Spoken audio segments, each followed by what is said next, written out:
What you've seen Connor McDavid before the biggest game, right? Before a Game 7. What are guys in that dressing room going to see from Connor before these games that maybe they haven't seen yet?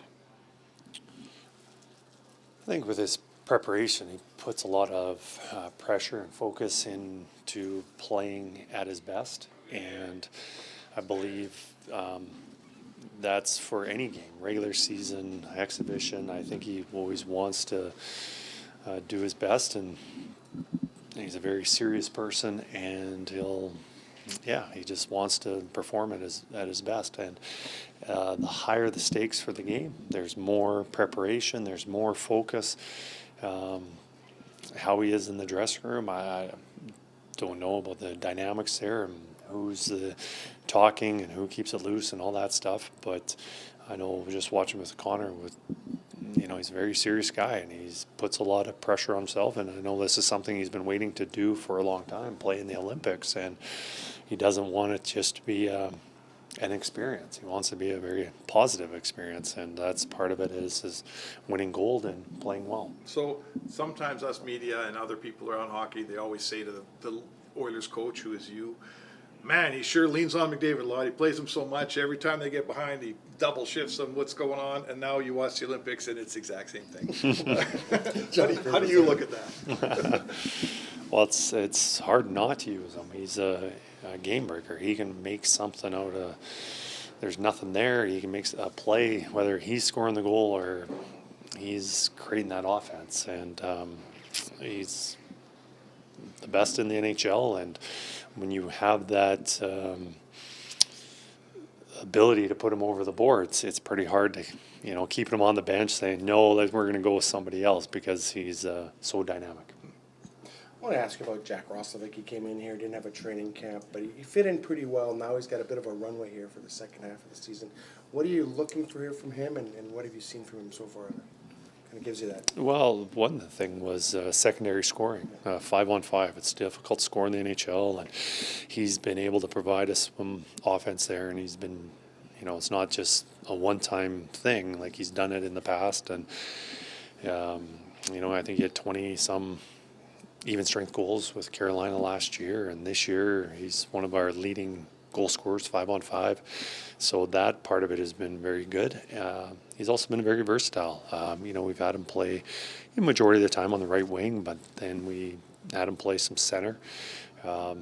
We moved him back to right wing when Szymanski came here, and that line has been a good line for us.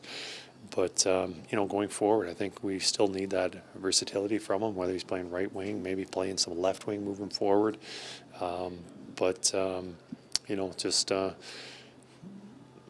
play like he has been. We've been very happy with his game, and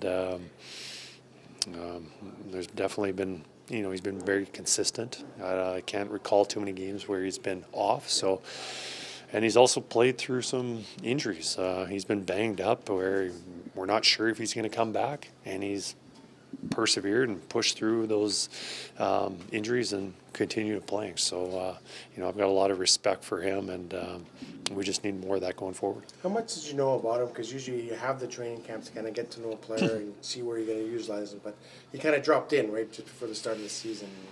I didn't know what to really expect. I knew him as a player. I knew what he provided. I know he's been having some ups and downs with organizations and, hot streaks. And, from my time with him, he has exceeded expectations. Like I said before, he playing injured, and ask him for a role, and maybe he doesn't get much power play time. And, some guys who are more offensive guys kind of get put off by that. He has never showed any of that emotion. Like, he wants to have a successful season, and he wants to help this team win. And he's very coachable. He's been playing with two young guys, Szymanski and Savvy, and he likes that opportunity, likes to be a mentor to those young two guys, and Howard before that. So, I've been very impressed with him. Your goals against, there's probably a bunch of stuff as a coach, you'd love to fix around here. Does any of it matter if you guys don't get improvement on your goals against situation? Yeah, the biggest thing is we score enough between our power play and 5-on-5 scoring. We are among, or maybe even the best in the league, especially in the second half of the season. Maybe not all year, but from December 1st, we're definitely top 5 in goals scored and expected goals, all that. Offensively, I think we're doing a lot of good things there. So I don't think we need to stress on how to score more, maybe certain situations for some guys, but overall I think our team offense is in a good spot. Defensively, we need to get better, and we've made some adjustments to our team for the last 24 games, and we feel that that'll help our team. But I also think the getting down to crunch time and knowing that we're in a win now situation, I think will help our team and kind of be more focused on the defensive play. Kris, how much conversation down with Stan as far as salary cap goes, and maybe a guy like Szymanski and wanting to bring him back up potentially? Yeah, I was just talking to him just before practice. We talk almost every day, even though he's over with the Olympics, and there are some things that we're waiting from some clarity from the NHL on exactly who we can recall and when they're going to be eligible to play with us. So I don't want to say exactly who will be with us on when we return that first game against Anaheim.